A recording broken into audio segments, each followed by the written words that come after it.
Shalom, family. Good to see you all here. Hope you're doing well.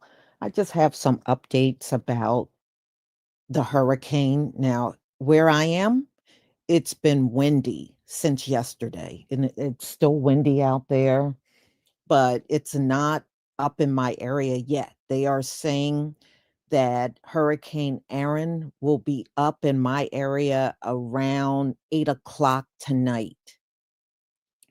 But there is high tide in New Jersey. I mean, the ocean is definitely impacted, and you can actually see that up and down the entire East Coast. It's amazing how one storm can impact so many things in such a wide area.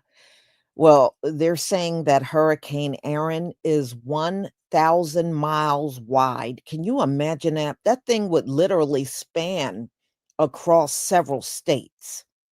1,000 miles wide. That is just hard to comprehend that the Most High can engineer a storm that massive. You know how brilliant you got to be to even make something like a hurricane. You know, I mean, that is brilliance. Yes, it's 1,000 miles wide. This thing is a monster for real. I'm just grateful it's not making landfall. You know what kind of damage a 1,000-mile hurricane can do? That is absolutely insane, but that's how big it is. So I'm gonna show you some updates. A lot of it is from today, some is from yesterday. Now, the first video you're gonna see is the US Air Force fly directly into the hurricane, and you'll be able to see the eye right above the pilot. You'll be able to see that. That is in the first video. And then a few videos in is a Southwest airline pilot. He got all these passengers. They were flying from Philly to Puerto Rico, right? This pilot took it upon himself to fly directly into the hurricane. Most pilots will just go around the hurricane, especially if they got a full plane of passengers. Well, not this pilot. He thought it would be fun to fly in the hurricane. And you will know when you're seeing it because you're going to see the panic on the passengers. I mean, they literally go into a full panic. And the reason why this idiot pilot didn't even tell them he was going to do that. So it took them by surprise when they went into, and of course, you feeling all the turbulence and the plane is rocking and shaking and everything. And this pilot, in my opinion, should be fired for doing that.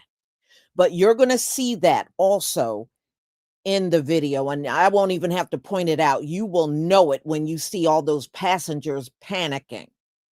I think that was cruel. And some of them thought they were crashing. You're going to see some of them moving forward, putting their head against the seat in front of them, getting in that crash position. And because they just didn't know what was going on.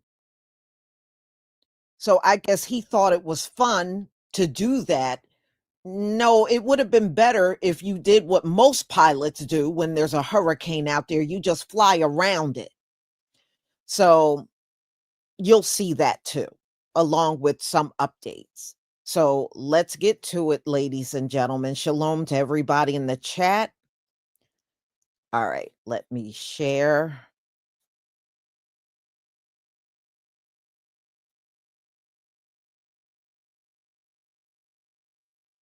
Okay.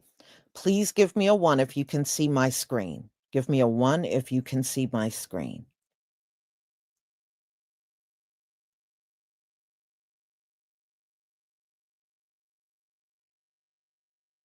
Thank you. All right.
All right, y'all. We're going to start all over. I got kicked out.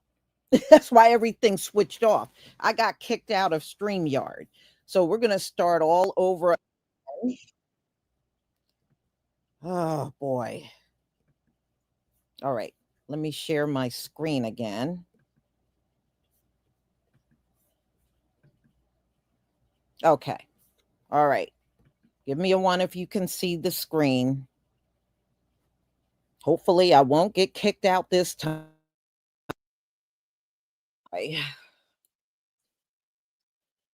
Thank you. All right. Here we go.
This morning, Hurricane Erin closing in. Experts predicting storm surge of up to 4 feet in some areas.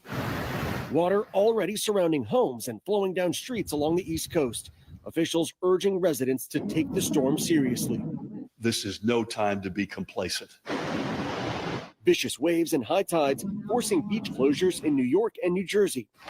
Double red flag warnings from Maryland to North Carolina. They're kicking us out today, so we might have a place to stay that night. Mandatory evacuations in effect for the Outer Banks, where Erin's surge could leave residents and visitors stranded. We don't have a very wide beach, and that means we're going to have tremendous amount of ocean overwash. It'll close the roads down there. It'll mean we can't respond to calls. Air Force hurricane hunters tracking Erin, throwing ocean buoys out of a C-130 to gather data. The massive system expanding, now more than 600 miles across. Right now, some of these swells between 5 to 7 feet, but later today and into tomorrow could be up to 20 feet. So between that high surf and high tides, the major concerns, coastal erosion and coastal flooding. The time to evacuate quickly running out. George? Okay, Victor, thanks. As Michael said, beaches being shut down here in New York. Stephanie Ramos is at Rockaway Beach. Good morning, Stephanie. George, good morning. All city beaches in New York will be closed today and tomorrow, with Hurricane Erin sending dangerous waves and rip currents. And even standing out here in the last 15-20 minutes, the wind has really kicked up. Now, people will be able to walk along the sand, but the water is off limits. Lifeguards will not be on duty. New York City's Mayor Adams says closing beaches is about saving lives. The waves are expected to reach as high as 13 feet. In New Jersey, red flags are already up along the Jersey shore, signaling the water is unsafe. Now, this comes after deadly rip current incidents in both New York and New Jersey in recent weeks. And New Jersey's Governor Murphy had this warning: don't go in the water. Officials say enforcement teams will be at these beaches to make sure everyone is following those rules. Mary. Well, as you mentioned, this storm is getting bigger, it's getting stronger, and it's getting closer now, just under 300 miles away, and it's generating some massive swells, some of which are crashing into this shoreline here. This motel has been inundated with water. Some of these big waves have actually already done some damage, and this is getting across the highway as well. And if this is just a taste of what's to come tomorrow, the folks here don't want any part of it. After more than 7 decades running the Outer Banks Motel in Buxton, Carol Dillon knows a thing or two about storms. I won't say I'm used to it, and I'm not saying I'm not worried, but, you know, at my age, you take what comes. The 96-year-old says one thing she still worries about is whether Hurricane Erin will chip away at the shoreline where her business sits. This is our livelihood. I mean, we could lose those 2 buildings that's in the water right now. I'm hoping that we won't. I do a lot of praying. The strong Category 2 hurricane is churning in the Atlantic. It's not made landfall, but it's creating giant swells that will send waves up to 20 feet high, crashing onto communities like this one. A state of emergency is in effect for North Carolina, where today Governor Josh Stein said state agencies are positioning resources in preparation. We are anticipating coastal flooding from massive waves, tropical storm force winds, and tidal and storm surge. All of this sand was pushed onto this road. They brought out the wheel loaders and bulldozers to try to push it back onto the beach. Beaches are also closed to swimmers across the state today. More than 20 towns up and down the coast are at high risk of life-threatening rip currents. Your entire livelihood is centered around tourism.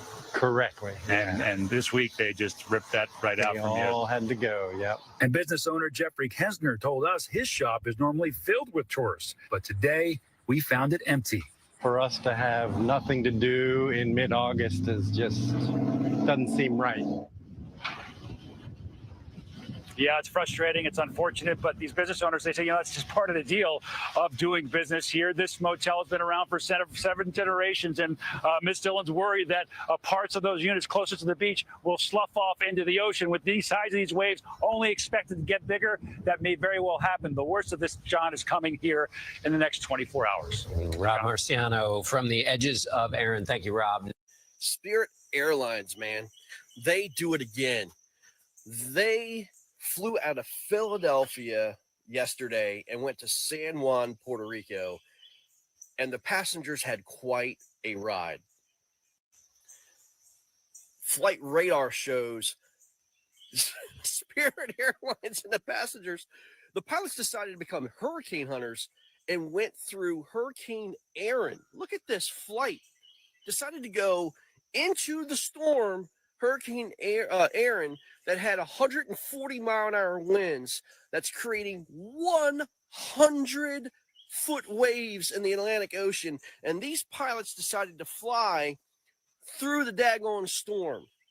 Spirit Airlines Get your crap together. I'm sure these passengers did not enjoy the turbulence that came from their flight from Philadelphia to San Juan, Puerto Rico. I mean, could you not just fly around the storm, but you had to fly through the storm? Oh my God. And we continue to watch Hurricane Erin as it moves farther north up the East Coast, and the impacts are now being felt in New York as high waves, rip currents, those are slamming the coast. Fox Weather meteorologist Jay Minar is live in Long Beach, New York, as the waves will keep on rolling on in. Jay, I know it's a little chilly out there, but what are the conditions out there on the beach? Hey, breezy. I've got my I can never say it, anemometer, something like that. It's a tongue twister for me. And right now we're looking at, sustained winds around 5 to 10 miles an hour. So nothing too dramatic just yet. There is an opportunity for our northeasterly winds to kick up gusts closer to about 20 as we go throughout the day today. Let's see what this one's bringing. Oh, we just reached 11. So there we go. We've got some breezier conditions. Temperatures are held in the 60s this morning, but we've just achieved high tide. And so now let's take a look at the ocean, because we've got some pretty decent swells moving in right now. Look at this one curving in and crashing ashore as the push of that water comes through. We can see, obviously, we've got a bit of the spray and the ocean push, the sea foam, and this kind of nasty stuff that's been working up along with the tide, all types of garbage and everything in that. But sometimes you can find some treasure. And I found a man on the beach not too long ago. He took out his metal detector. I was talking to Bill. Here's what he had to say. Not bad right now. I assume it's going to get a lot worse later. But right now it's okay.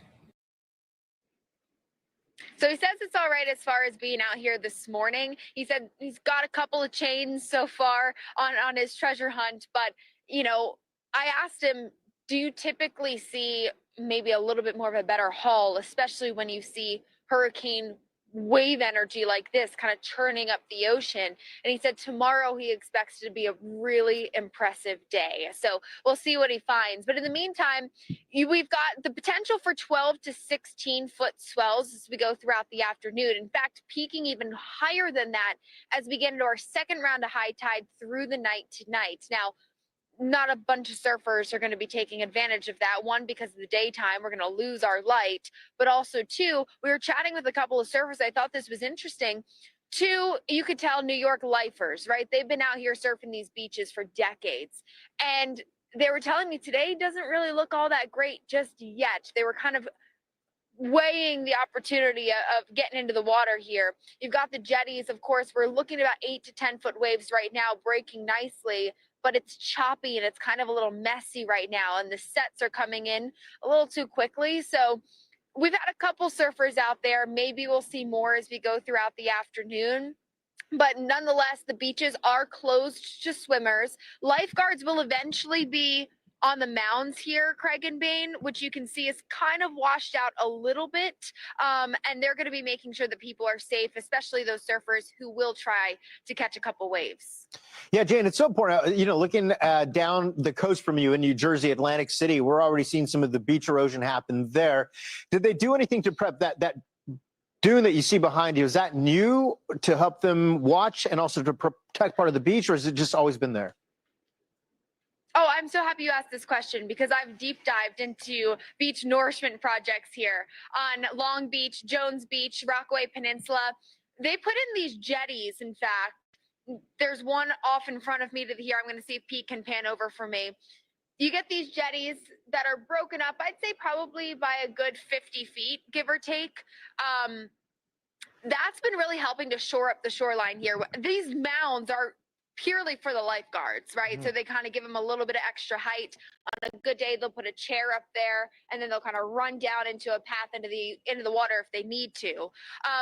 But those mounds are not anything for beach, I guess, erosion protection. We do have dunes off along behind me. These actually came in after Sandy. This wasn't here prior to Sandy, and so that was a big devastation, of course, when we saw that push of water and the coastal flooding and the erosion that occurred during that storm, Superstorm Sandy. That was, 2012, so 2 decades ago, pretty impressive, or a decade ago, impressively. But they've done a lot to shore up the beaches here. Back in 2017, they did the new jetties. And I thought that was interesting, Craig, because the surfers said before the new jetties, which are a good thing, the surfing was a whole lot better. So it kind of disrupts the flow of the waves a little bit. Maybe not so good for the surfers. A little give and take. Exactly. Jane, it looks like you're having some fun out there. Try and stay warm, stay nice and safe, and we'll talk to you in a little bit. That's Fox Weather meteorologist Jay Manar. Thanks for the update. The latest information coming in from the National Hurricane Center, the latest advisory coming in just moments ago, Bain. We are still at a Category 2. Winds compared to 24 hours ago, up about 5 miles, 105 miles per hour. Now notice, this is big, and it's another reason we've been watching and saying, forecast coming to fruition, the storm is moving north-northeast at 17 miles per hour, and key to that is still away from land as far as landfall. Yes, thank goodness. We don't want to, this is good news for us for sure. So that's going to keep that in mind. But, on top of this, we do have those impacts. There's still going to be, impacting the coast. A lot of folks are going to be dealing with those giant swells like we talked about, rip currents, and of course, really gusty winds too. Yeah, that's a main concern along the Outer Banks right now. And as you look at the storm itself on the northern side, if it's really blowing up, on the southern side, a little bit of maybe drier air coming on in. But nonetheless, this storm itself continues to move off to the north and northeast. And what has changed since the last advisory? Well, the pressures are the same, the winds are the same, the movement is the same. So not much at all. In fact, nothing from the 2 o'clock advisory, rather. Having a look at what we're watching with this, and here's the forecast, Cohen, taking it well away from the U.S. mainland and just between Bermuda, as is the forecast. Boy, this has really come through in a good way, right? So as this approaches the North Carolina coast, that's the significant wind that we're dealing with, the significant swells that we're dealing with. And by the time we get into Saturday and into the weekend, this thing is out of here. But meantime, the next, I would say, 24 to 48 hours is one to watch, especially along the United States coastline here. For those reasons, the surf, the swell, all of that. And we've been seeing images coming out of, the Outer Banks and all of these areas early this morning. It is intense out there. And like those surfers were saying, if you're not an expert, stay out of the waters for sure. No, not at all. I mean, you can even see how much this, the storm is 200 miles away or over 300 miles away from shore. But that impact is so widespread, dealing with 40+ mile per hour wind gusts coming into the area now. And you're looking at the Cape right now where you're starting to feel those tropical storm force winds, 40 miles per hour or greater. Some of those gusts could easily get to 50 to 60 miles per hour. You add some rain on that. It's not a lot of rain, an inch, maybe a little bit more, but it's the wind impact that you're going to be feeling for sure. Having said that, look at this enhanced satellite imagery. Look at the northern side of this Bain, explosive storms here. And guess where all that wave energy continues to move? Oh, yeah. Up to the eastern seaboard. It's what you don't see that's in the ocean that's the concern here. Right. I mean, we're dealing with these giant swells, and this is where we could deal with, intense and large waves, which can just pull people in. A dangerous situation. A lot of beaches are closed for good reason. On top of this, we could see a bit of that storm surge going to be impacting mostly the Carolinas because they're sticking out a little bit more. It's true. So, I mean, potentially 3 foot to 4 feet of storm surge for some folks. Looking over there, it looks like over in some of the high tides too. The high tides as well going to be impacting those areas. But over in Duck looks like maybe about 1 foot, 2 feet of storm surge currently. So just something to keep in mind as we continue to keep on moving over the next couple of hours, the next few days here. Really. So true, absolutely. And welcome back to Fox Weather Now. This is giving you a look at Buxton, North Carolina this afternoon. That's located on Hatteras Island on the Outer Banks. The tropical storm warning there remains in effect. Fox Weather's exclusive storm tracker, that's Mark Sudduth sharing our viewers this camera.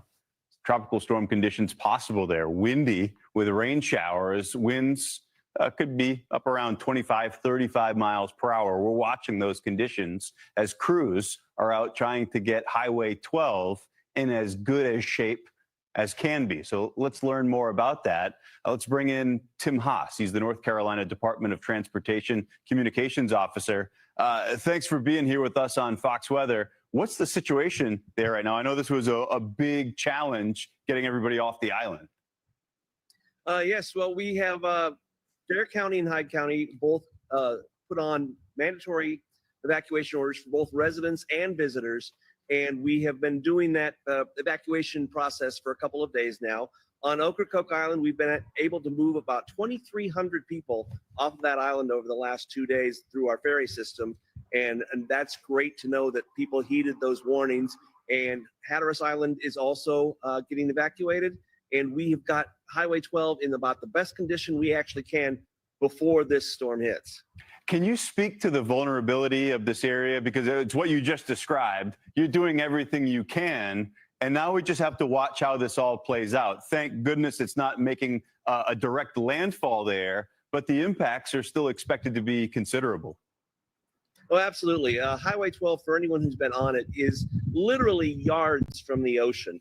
And while we have those protective sand dunes and we have sandbags under those sand dunes, when you have a storm of this size and this magnitude pushing this much water from the ocean, it just depends on how much water we get. It could easily overtop those dunes and cut off that road and cut off Hatteras Island from the rest of the mainland. So how does it work? I would have to think there's going to be a bit of a rush eventually. You told us how well the evacuation efforts went, but everybody, it's right at the end of summer. It's a beautiful part of the country. It's why everyone is there, either living there or having the opportunity to visit. Do you have any idea what the job may look like to get folks back on the island, to reopen some of these thoroughfares? Well, there's two possible scenarios. In the best case scenario, it gets covered with a little sand and a little water, and we're able to clear that out in a matter of hours or even a matter of days. The worst case scenario is if that ocean water gets under the pavement and breaks the pavement, then we have to repair the road, and that could be a longer type of closure if we have to do that. We're hoping not to, and that's why we are building up those sand dunes as best we can, but that's a possibility we have to think about.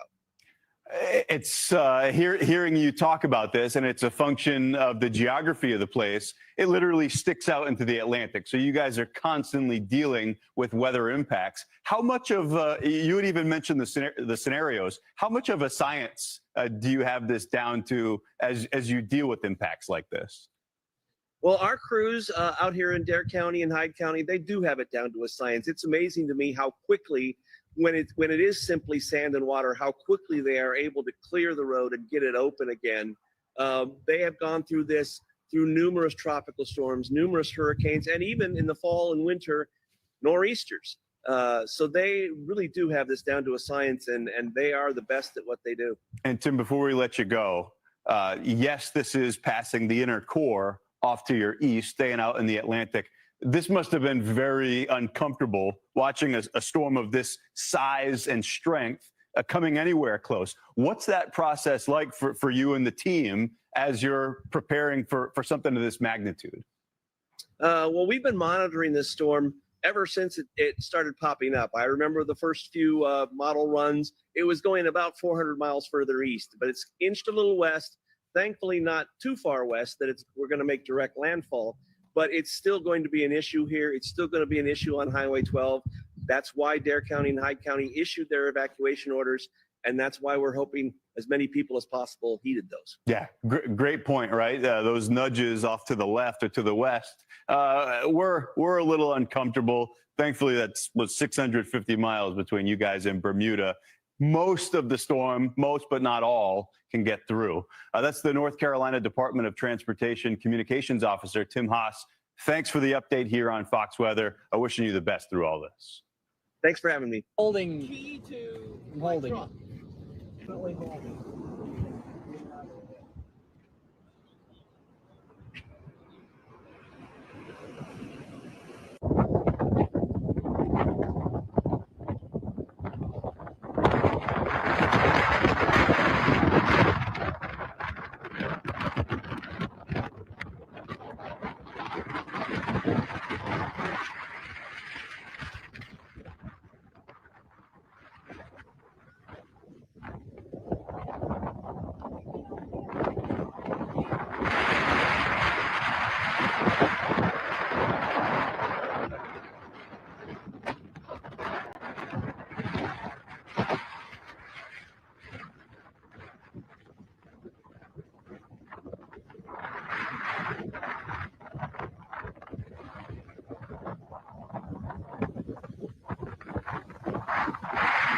sorry.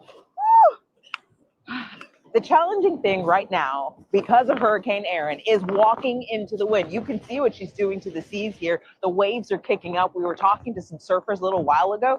They estimated about 4 feet or so, but they're really looking forward to tomorrow. The other big news, if you look behind me, the beaches here in New York City, all of them are closed because of the approach of this hurricane. While it's not going to make landfall here in the tri-state, it is obviously having an impact.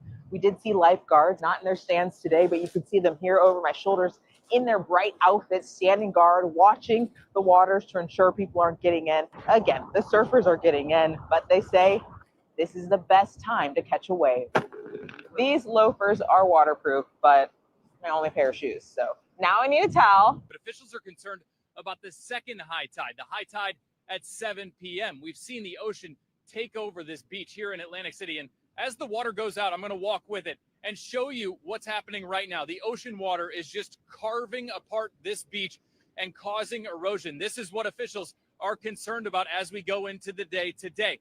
It's not just erosion happening in one place. It's erosion happening across the beach, too. That's what officials are worried about, as these waves could get up to 12 feet in certain areas. We've seen the water eclipse this fence line and go into this wasteland as it just continues to batter this beach here in Atlantic City. Atlantic City officials spoke yesterday about how people should prepare. Take a listen. Time to remind everybody, have an emergency action kit, have an emergency, not only emergency plan, but have an emergency kit, that's going to have your water, it's going to have food, it's going to have your basic rationings in it, it's going to have your medication, it'll have flashlights, batteries, a radio to stay informed. And officials also spoke about relocating your cars from flood-prone streets, securing those outdoor items, and avoid driving through floodwater because there could be road closures during the height of the tide.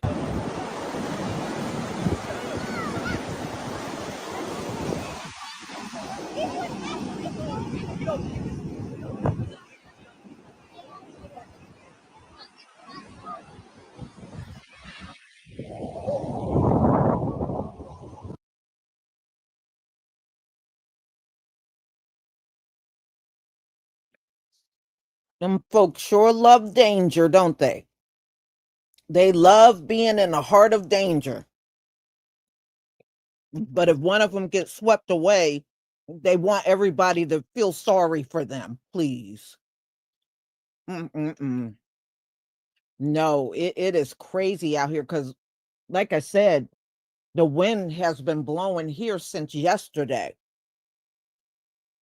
That's why I knew it could not be that far away from us. It had to be coming up the coast. Mhm.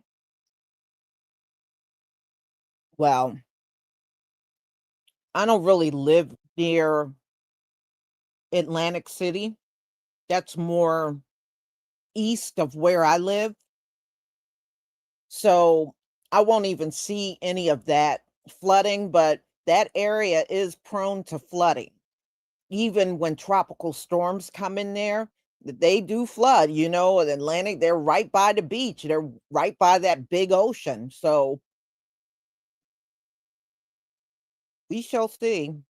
Like I said, they said we should be, Erin should be near us like around 8 p.m. tonight. So I don't know. I mean, we could be getting rain. All we got right now in New Jersey are flood advisories. Flood advisories that go on until the evening to 5 a.m. Saturday. That's what we got going on here. And I think the water can be up to 1 foot. So if it goes up 1 foot, yeah, there's going to be a lot of places around that shoreline that will be flooding. Mm-hmm.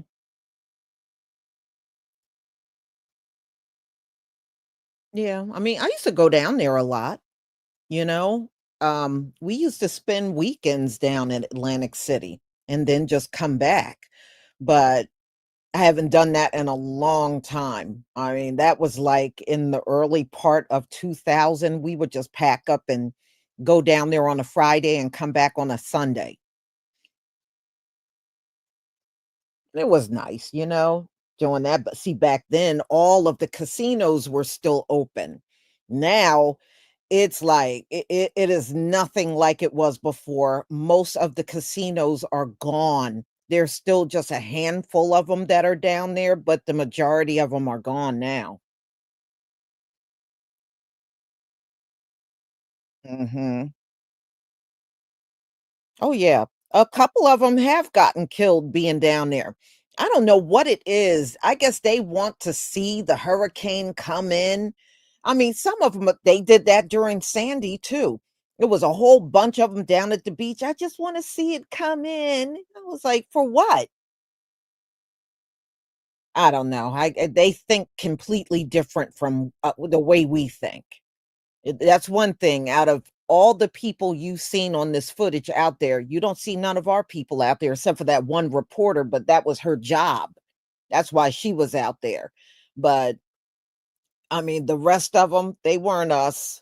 They were not us at all. Mm-mm. We don't do foolish things like that. Put ourselves in harm's way. Okay, y'all, I'm going to go ahead and conclude. Again, thank you, Monica Gregory, for your support for my channel. And Mother Green Earth, thank you for your super chat. I do love you, the family, and the content. Keep up the amazing work. Thank you so much. Thank you so much. And thank you for your support for my channel. So, y'all, if you're on the East Coast, be safe.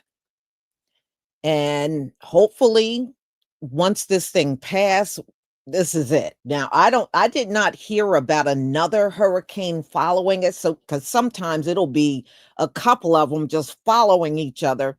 I have not heard about anything else right now out there other than Erin. But we shall see because hurricane season is not over yet.